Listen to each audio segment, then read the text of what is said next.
Hello. Well, this is the second part of my struggle to get three-phase electricity installed in my garage and workshop. It's there now.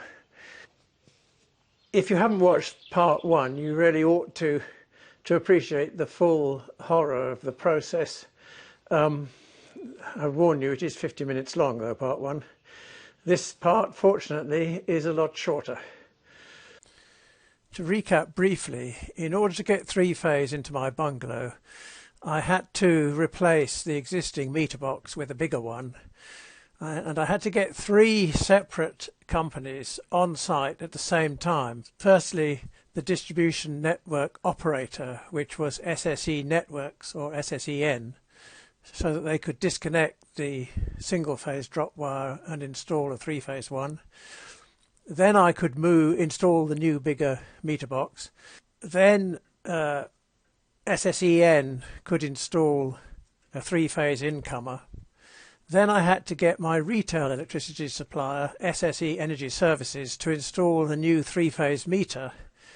And finally, I could get my own electrician to connect up to that meter. And I've been struggling since June 2021 to get all three companies to agree to come on the same day.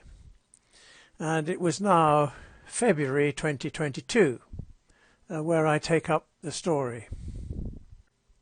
My problem was that I could not persuade SSE Energy Services to state when they could send an engineer to install the three-phase meter. They insisted that it required a special type of engineer called a 1B engineer, and they were extremely rare and could not be found with any ease at all. And I made numerous complaints, sent hundreds of emails, or dozens of emails and telephone calls and so on, and got no joy. So eventually, as I described at the end of the last video, I blew a gasket and I sent an email to the complaints manager at SSE Energy Services threatening legal action. I'm not going to read this again, but the key points in this email are that I said, take notice that if you've not offered me an appointment date for this meter change on or before February the 15th, I shall put this matter in the hands of my solicitors. But I also said, I was today reading your supplier guaranteed performance standards, which said if you contact us to book an appointment, we'll try our best to accommodate the closest possible date. And if it cannot be straight away, we'll advise you within 5 working days. I had gone 10 weeks with an absolute implacable refusal on the part of SSE Energy Services to fix any date at all. So I thought that this letter was justified. Now, whether it was my threat of legal action or my mention of their supplier guaranteed performance standards, I don't know. But what happened next was that I got a phone call from the complaints manager at SSE Energy Services to say that their 1B engineer could attend on February the 22nd. Well, that was good. And on the same day, I contacted SSEN and my own electrician to see if they could make that date. And my electrician, showing commendable flexibility, he said, well, actually, we're working elsewhere in the village on the 22nd, but if you phone us at the time on the day, we'll break off and come down and sort you out. So that was good. And my project manager at SSEN, the distribution network operator, also said he'd try to make the 22nd. So everything was looking hopeful. Everything was going swimmingly until the 14th of February, when the Meteorological Office issued a warning of major storms Eunice and Dudley to hit the UK in the coming days. 3 named storms affected the UK within the space of a week, the first time this has occurred since storm naming was introduced in 2015. 2 rare red warnings were issued for Storm Eunice, the most severe and damaging storm to affect England and Wales since February 2014. 2 days later, on the 16th of February, SSEN's project manager emails me to say, terribly sorry, can't make the 22nd due to all linesmen needed to cope with the major storms that are arriving. I thought that was perfectly reasonable. And I emailed my electrician and SSE Energy Services to cancel the February 22nd appointment. And on the 18th of February, Storm Eunice hits the UK with 122 mph winds and widespread power cuts. Here's an extract from the Guardian newspaper of the 18th of February. Storm Eunice, at least 4 dies, winds of up to 122 mph battered the UK. They measured winds gusting to 122 mph at the Needles, which is an exposed location on the Isle of Wight about 28 miles south of where I live. The distribution network operator, SSEN, has a part2 app which shows you in real time where they've detected power cuts in their region. This is the central southern Britain area.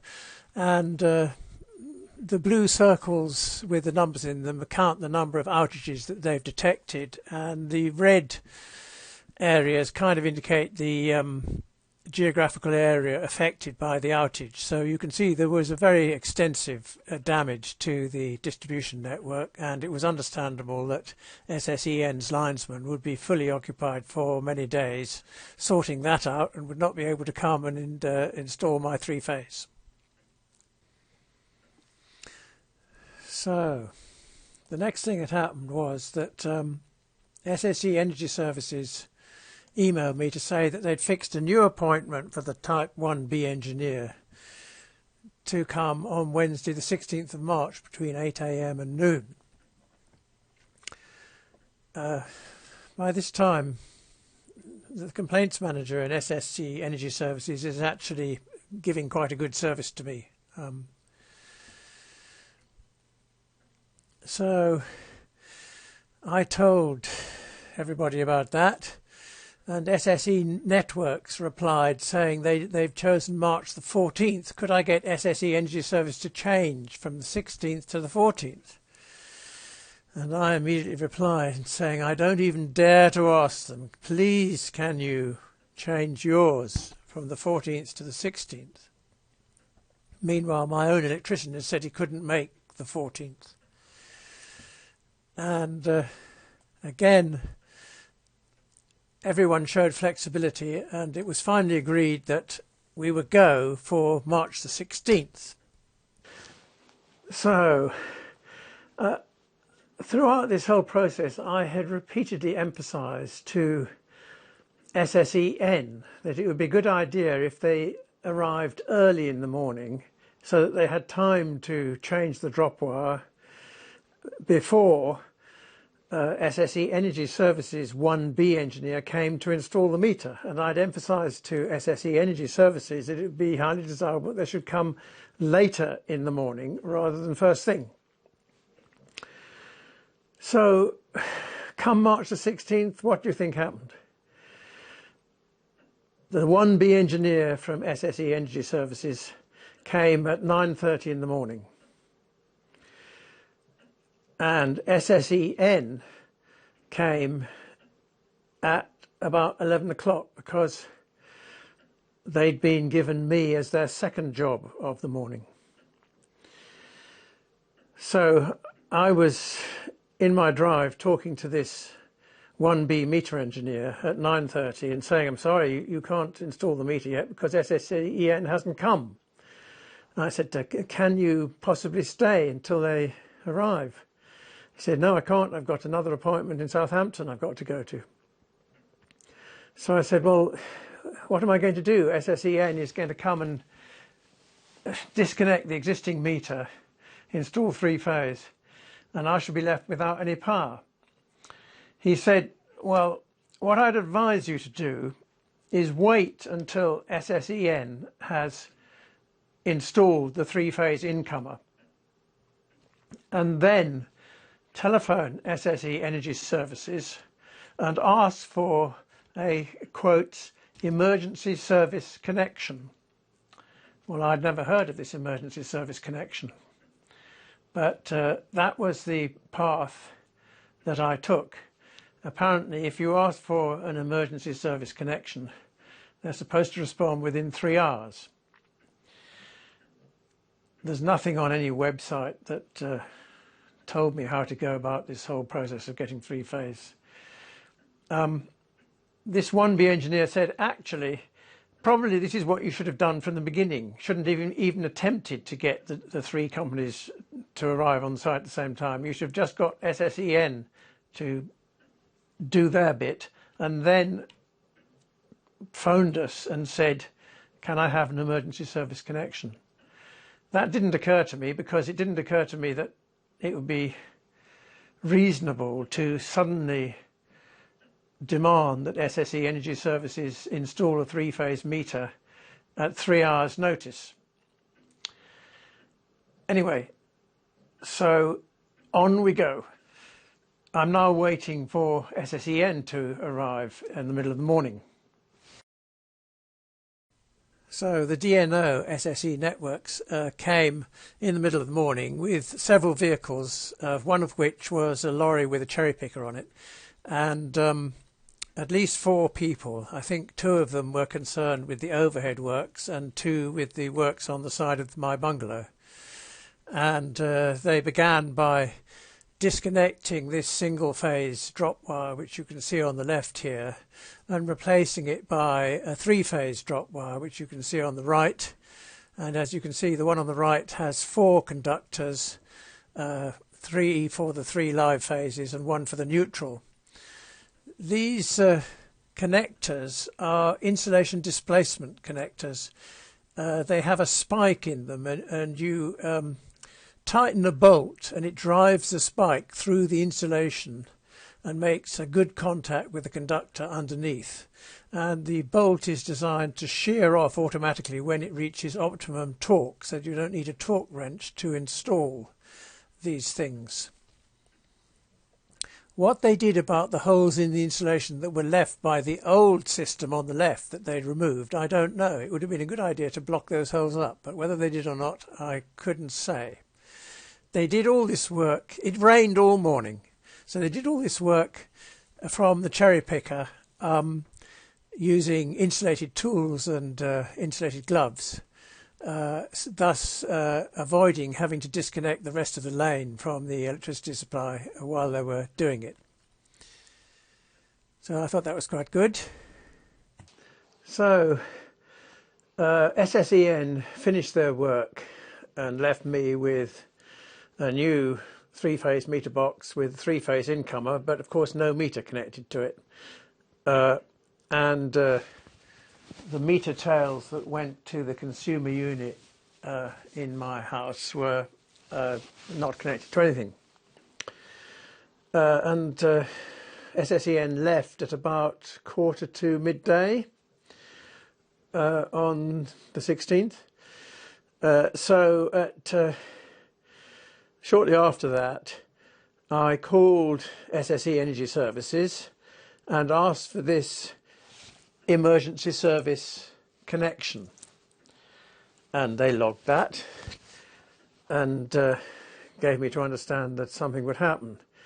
Well, I waited until 3 p.m. and nothing had happened, so I called them again.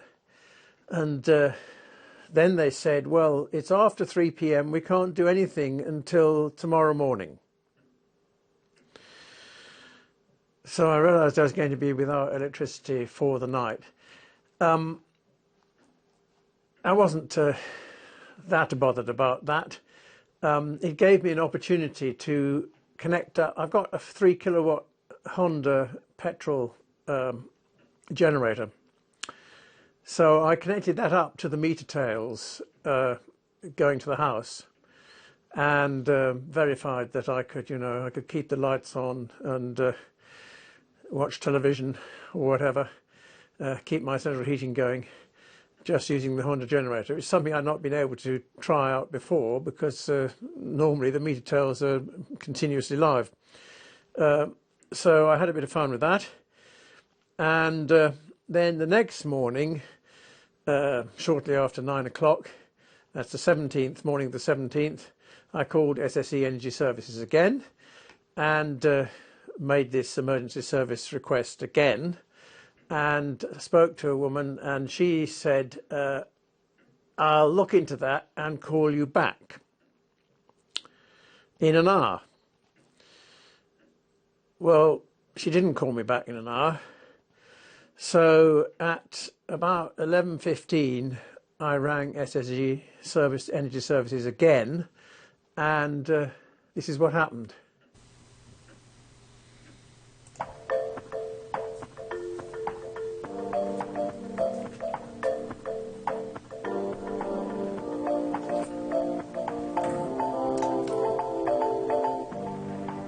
Thank you for your patience. Our customer service team are busy at the moment, making sure that all our customers' queries are dealt with properly. Someone will be with you soon. Well, so that didn't work. It's 11:15. Thank you for Trying calling again. SSE. To keep improving our service, we record our calls. Yeah, we know all about Last that. year, SSE Energy... I get SSE Hawk. Thanks for staying on the line. Can I start by taking your account number, please? 60919 Yes. 13511. 12511. Sorry, 13511. And can I have your full name, address and postcode, please? Perfect. And how can I deal with your call? Well, I spoke to somebody more than an hour ago to request an emergency service connection. She said she'd get back to me and let me know what was happening. She hasn't got back to me. Yep, so that was myself. Just checking the notes, I can see that. Right. I have put in for an emergency appointment. However, at the moment, the lines aren't open. I did try to call through, but it said I would have to wait until after 2 p.m. Well, look, yesterday I requested this connection at about 10 to 12, midday, and the same thing happened. I eventually called again at 3 p.m. and I was told that nothing could be organised after 3 p.m. until 8:30 the next morning. Well, now it's the next morning, and you're now telling me that nothing can be organised until some other time. Meanwhile, I have no electricity since noon yesterday. So just bear with me then, what I'll do, because there's no supply at all, just bear with me, I'll go see if there's anything that I can do for you. I'll just pop you on a quick hold. I'll be 2 wee minutes and I'll be straight back, okay? Right.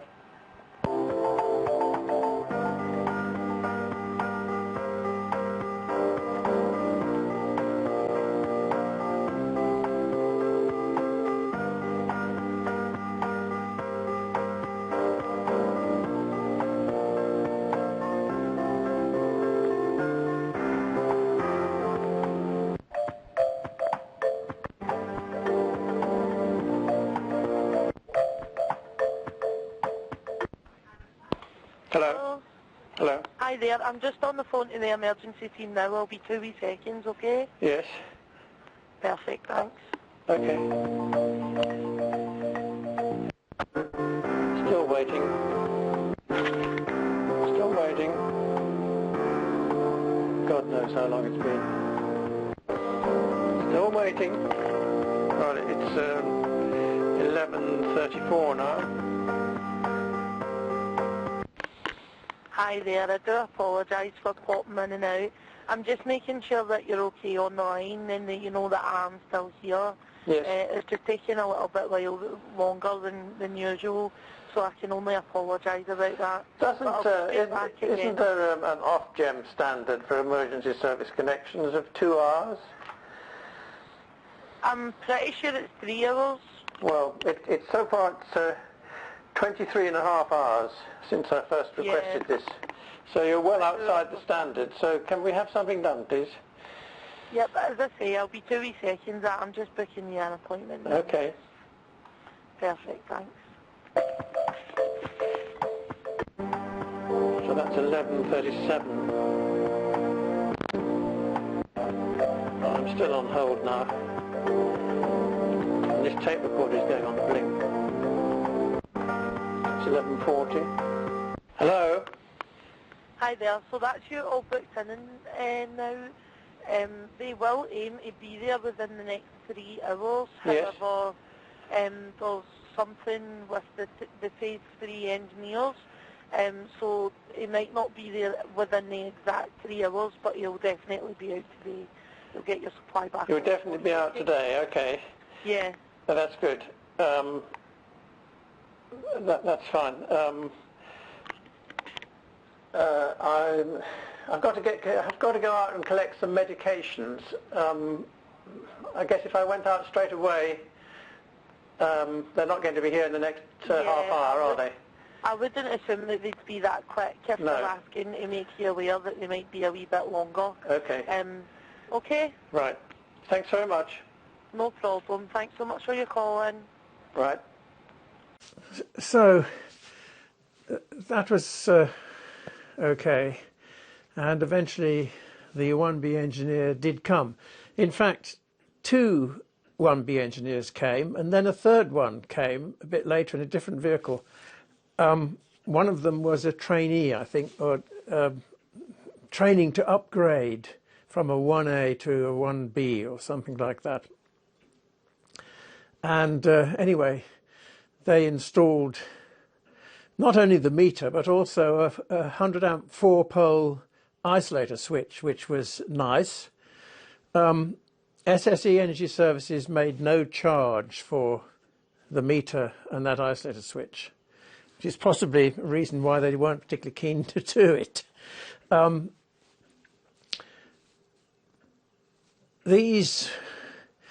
I spoke to them, I said, what is this business about 1B engineer? And they said, well, actually, there's a 1A engineer, 1B and 1C. What you need for 3-phase is actually a 1C engineer, and we're 1C engineers, so that's all right. I don't know why they said 1B engineer, because that wouldn't have done you. Thing is, a 1A engineer can handle single-phase installations only. A 1B engineer can attach a single-phase installation to a 3-phase incomer, and a 1C engineer can attach a 3-phase installation to a 3-phase incomer. So I suppose the 1B engineers would be the kind of people who, you know, if you had a block of flats which had 3-phase coming into it, but each flat was single-phase, then a 1B engineer could handle that. So really I should have been asking for a 1C engineer all the time.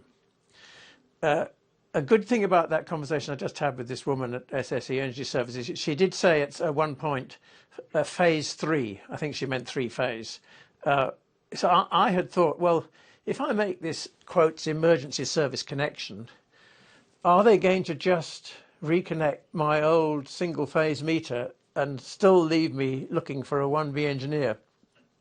But it transpired that these 1C engineers are driving around in vans all the time. Their vans are full of 3-phase meters and 4-pole isolator switches. So they did everything that needed to be done. And that was absolutely fine. Whilst I was chatting to them, they said, it's a good thing you're having this done this week because we're all being made redundant at the end of this week. I said, oh, how awful for you. He said, no, it's no problem. I've already got another job. But OVO has just fired all the 1C engineers, or made them redundant. So I was glad that I'd got under the wire, as it was. God knows what it would have been like if I tried to do it a bit later. So that is the end of the saga, as it were. It took me from June 2021 to the 17th of March 2022 to get 3-phase into my property. I'll just show you what I've actually got now. So what we've got now is 3-phase coming in, going down the wall into this meter box, and I'll explain why there's another box up here in a minute. So there's a fairly thick armoured cable that comes down the wall, curves around and goes up into that box. So in that box there is, let me see where I can stand without being in the shadow, the three-phase incomer, 300 amp fuses. That's the bit that's done by SSEN, the DNO. And then there is a three-phase meter and a 100 amp 4-pole isolator switch. That's the bit that's done by sse.co.uk, now part of OVO Energy, the retail energy supplier. And then the rest of the wiring in here is done by my electricians. And before you say it looks a bit of a mess, we had a problem in that the tails to the consumer unit for the bungalow go through the wall here. So we had to connect up in this location here, but at the same time we wanted to take the three-phase up into the box above, for reasons that I will show in a minute. All three phases go from this isolator through this cabling into this box here, and then one phase comes back and goes through these junction boxes into the original meter tails for the bungalow. So the bungalow is still on one phase. And what have I got in this box up here? Why do we need this box? Well, we just couldn't fit everything into the single box. So the main thing in here, this is enormous overkill for a domestic installation, but this is a 63 amp 4-phase isolator and fuse. So the three-phase comes up here, goes into that, comes down this black wire, goes into the roof and goes through the roof to the workshop. Separately, one phase comes up here to this changeover switch, which enables me to power the original single-phase consumer unit of the house, either from the mains or from this socket here, which I can plug my Honda generator into. And the idea of that is, although my Honda generator is only 3 kilowatts, that's more than enough to keep the oil central heating going, to keep the television going, to keep my computer going, to keep the lights on, and to boil a little water and so on the cooker if I'm careful what I'm doing. So if we have a prolonged power cut, I shall be in a good situation. And given that I think the UK government should have ordered new nuclear power stations about 15 years ago, and we may well run out of power if there's no sun and no wind sooner or later. I thought I'd put that in whilst I was doing this. Shortly after this installation was completed, we had this news story in the Times newspaper. Millions warned of power cuts. Ministers delay closure of coal-fired generators over fear of gas shortages caused by Ukraine war. So then in the garage we've got a new three-phase, not exactly consumer unit, whatever you call it, control box. And I've had one three-phase socket put in here which I could use for welding or whatever if I really wanted a big welder. And then in this there is a 100 amp RCCB. That's a 30 milliamp RCD, and then we've got one MCB, which is a 32 amp Type C MCB, which drives the sockets in the workshop. MCBs in domestic installations are typically of type B, but this one is of type C. The main difference is that the type C MCBs allow a much larger overcurrent before they actually trip. And this is necessary when you're driving induction motors, which typically have a large surge current when you first switch them on. And space for a lot more expansion, far more expansion than I could possibly need. But I imagine this was the smallest one that they could find. So now I could power my new toy, which is this lathe here. Only joking. It wouldn't even fit in my garage, let alone in my workshop. So finally, what have I learnt from this experience? Well, firstly, if you don't really need three-phase electricity, don't try and get it, because it's going to give you a lot of hassle.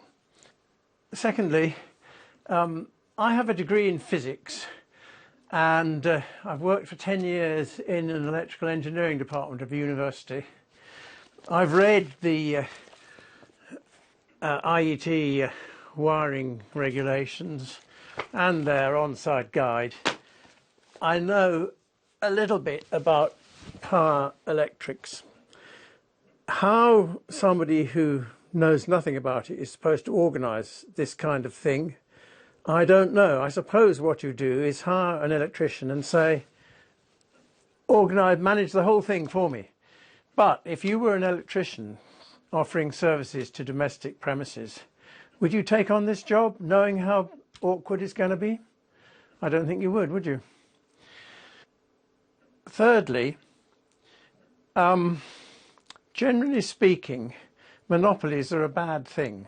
They tend to provide a poor service and unresponsive service to their customers, and they generally tend to charge more than you would in a competitive environment. But in an attempt by politicians to introduce competition into a service where it isn't there at the moment, it is possible to over-fragment the industry in such a way that the costs of the fragmentation and the inconvenience of the fragmentation exceeds any benefit that you might get from the competition. It's arguable that that is a situation that exists in the electricity industry in Britain at the moment. Coming back to SSE Energy Services and OVO Energy, what I was asking them to do was something that doesn't happen very often, converting a domestic premise from single to three-phase.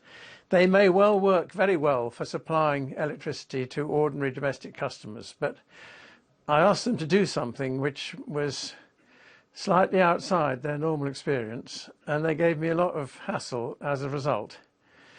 So those are the three things that I've learnt from this experience, and I hope it's of some help to other people. And thank you so much for watching.